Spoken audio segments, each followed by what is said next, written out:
Bonjour à tous, on se retrouve pour un nouvel épisode de The Beginning After the End.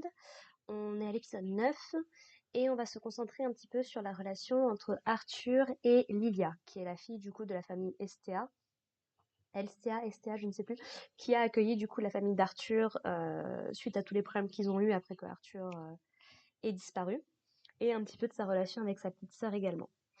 Donc cet épisode se concentre principalement sur Lilia et son incapacité apparemment à développer de la magie. Puisqu'elle est, je crois qu'elle a à peu près le même âge que Rudeus, oui, c'est n'importe quoi, mauvais chaud, que Arthur. Euh, mais voilà, elle s'est pas encore éveillée à la magie comme lui a pu le faire. Bon, faut dire que elle, c'est pas un vieil homme qui s'est réincarné dans un corps de gosse, donc ça aide pas, c'est sûr. Et en fait, elle ressent énormément de pression par rapport à tout ça, puisque donc son père, qui est du coup le dirigeant de la compagnie Estea, je crois que c'est des marchands, il me semble, mais du coup, il a de grandes aspirations à la fois pour Arthur et pour sa fille, puisque donc on découvre qu'il fait beaucoup de dons à l'Académie Xyrus, je crois que c'est comme ça que ça s'appelle, qui est donc la grande école de magie dans laquelle il veut envoyer Arthur, comme on a vu dans les épisodes précédents, mais dans lesquels il estime également que sa fille devra aller pour devenir une grande mage, puisque donc même si lui n'en est pas un, bah, il aimerait bien que sa fille développe de la magie pour qu'elle ça lui ouvre en fait plus de portes, quoi, globalement dans l'avenir. Et en fait, du coup, bah, à cause de ça, et notamment à cause de la présence de Arthur, qui du coup débarque de nulle part et hyper impressionnant à tous les niveaux, bah, en fait, elle ressent une pression énorme sur elle-même pour répondre aux attentes de ses parents. Mais ce qu'on comprend dans cet épisode-là, c'est que ses parents ne sont pas méchants. C'est-à-dire qu'ils ne veulent pas absolument qu'elle fasse un truc pour leur propre intérêt. Ils pensent vraiment à leur fille, c'est juste que voilà, ils n'ont pas nécessairement suffisamment pris en compte ce que elle pouvait vouloir, la façon dont elle ressentait les choses. Et du coup, voilà, ça va amener à pas mal de petits conflits, notamment quand ils vont se rendre, ils vont faire un petit tour de la ville, un petit peu, pour refaire un petit peu une beauté à Arthur, qui pour le coup, bon, ils veulent lui couper les cheveux. Franchement, je trouve que ça lui allait très bien avant. Là, il fait peut-être un peu plus, effectivement, un peu moins négligé, comme il précise dans la scène, dans l'épisode. Mais je sais pas, je trouvais que ça lui allait plutôt bien avant. Là, ça lui va bien aussi, mais c'est juste que moi, ça change. C'est un peu bizarre. Bah, bon. Donc du coup voilà, et en fait ils vont se retrouver dans un petit magasin qui vend du coup des noyaux de monstres. Donc on découvre dans cet épisode que bah il est possible de vendre des noyaux de monstres sur des bêtes de mana qu'on a tuées. Et du coup voilà, ils essayent un petit peu de voir est-ce que ça intéresse Arthur ou ce genre de choses. Il dit intérieurement il dit non non non c'est bon, je suis très satisfaite de la volonté de ma bête actuelle. On voit d'ailleurs au début de l'épisode qu'il essaye un petit peu de s'entraîner à développer les pouvoirs de Sylvia, puisque donc elle son pouvoir c'était par rapport au temps.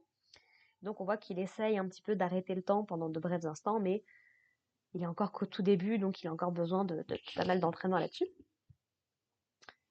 Et donc du coup, Lilia, elle aimerait beaucoup en acheter un parce qu'elle pense que c'est ça qui va lui permettre en fait de développer sa magie. Voilà. Sauf que sa mère lui répète que non, c'est pas possible, que c'est vraiment pas la bonne solution pour elle. Ce que Arthur d'ailleurs essaye également de faire. Mais le truc c'est que comme lui représente toute la pression qu'elle ressent, tout ce qu'elle ne pourra jamais être selon elle, elle va avoir beaucoup plus de mal à l'écouter. Ils vont se heurter un petit peu à des élèves de l'académie. Et apparemment, ce qu'on nous explique, c'est que d'avoir l'uniforme de l'académie, c'est presque comme si tu faisais partie de la noblesse, en fait. Donc, on comprend que tous ces jeunes-là, se sentent un petit peu au-dessus de leur pompe, on va dire, sont arrogants, sont méprisants, tout ce que vous voulez. Et du coup, ils essayent de s'en prendre à Arthur et Lilia, puisque Lilia les a bousculés. Mais quand sa mère intervient et qu'il est révélé que bah, c'est la fille de la famille Estea, globalement, ce qui en ressort, c'est que bah, voilà, ils la prennent pour une fille pourri gâtée qui essaye d'acheter sa place dans l'académie, en fait, de parler donc que son père fait à l'école. Sauf que, bah, bien évidemment, c'est pas du tout le cas. Arthur est presque prêt à intervenir, mais Lilia et sa mère lui font comprendre que ça, y a pas besoin, ça vaut pas le coup, on peut régler ça de manière plus tranquille. Et donc, du coup, ça va plonger, alors, ça la plonge pas nécessairement dans une dépression, mais elle se sent vraiment très très mal, Lilia.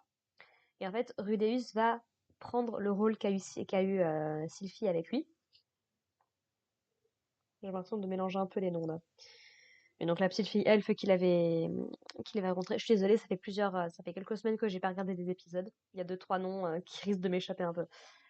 Donc il décide de prendre son rôle à elle pour lui remonter un petit peu le moral, pour lui dire que t'inquiète pas, les choses vont bien aller, je peux essayer de t'aider autant que tu veux.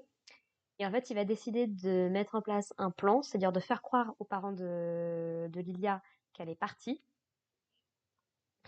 pour en fait qu'ils se rendent compte du coup de la pression qu'ils lui ont fait subir, volontairement ou pas.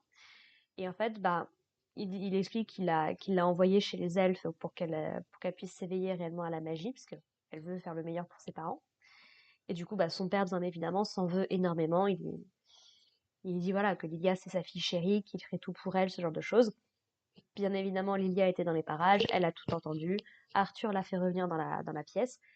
Et première chose qu'il fait, c'est il s'excuse quand même de leur avoir menti parce que bah, il sait la douleur que ça représente pour un parent de croire avoir perdu son enfant. Il se sent toujours coupable d'avoir fait subir ça à ses parents pendant toutes ces années. Donc voilà, et donc finalement, voilà, tout se résout plutôt bien pour tout le monde. Voilà, Lilia peut enfin passer à autre chose. Et Arthur, du coup, va procéder à l'éveil de magie de Lilia. En fait, un petit peu ce qu'a essayé de faire le grand-père des elfes sur lui-même. En fait, il apprend à Lilia et également à sa petite sœur qui participe, parce que pourquoi pas, il leur apprend en fait à respirer profondément pour avoir un certain rythme et pour du coup pouvoir beaucoup plus facilement ressentir la magie. C'est encore une fois la méditation, c'est vraiment un truc vachement cool, même pour soi-même, pour réguler les angoisses ou ce genre de choses. Donc sa petite sœur arrive assez facilement à voir cette fameuse lumière dont Rudeus parle, mais elle disparaît assez vite parce que comme elle a interrompu sa respiration, ça marche plus. Et du coup, Arthur va un petit peu activer sa magie autour d'elle. Il leur dit, vous allez peut-être ressentir une petite chaleur et ce genre de choses. Ce qui fait que Lilia arrive à voir cette lumière de façon temporaire et il lui dit, bah écoute, continue à t'entraîner comme ça et puis petit à petit, tu vas voir, ça va se débloquer pour toi. Voilà, voilà. Donc c'était vraiment un petit épisode plutôt sympathique qui se concentre un petit peu plus sur Lilia. Donc je sais pas si dès l'épisode prochain on sera directement à l'académie, si Arthur finit par aller à l'académie, parce que ce que le père de Lydia s'excuse aussi par rapport aux parents d'Arthur, c'est que bah voilà, il a tout de suite voulu faire quelque chose d'extraordinaire pour lui, alors que bah, la famille venait tout juste de se retrouver, il fallait laisser un petit peu de temps pour que les choses se fassent un petit peu. Donc voilà. Donc, qu'est-ce qui va se passer pour la suite de l'épisode? Je ne sais pas. Est-ce qu'on reverra les petits elfes qu'on a quittés? On verra bien. Voilà, voilà, j'ai pas grand-chose de plus à dire sur cet épisode-là. Ma review est peut-être un petit peu rapide, mais j'ai dû me revoir l'épisode pour refaire cette review et j'ai envie un petit peu d'aller voir la suite, donc voilà, j'ai pas grand-chose de plus à dire sur cet épisode-là. Voilà, voilà. Sur ce, eh bien, écoutez, portez-vous bien, et puis on se retrouve la semaine prochaine pour parler de l'épisode 10.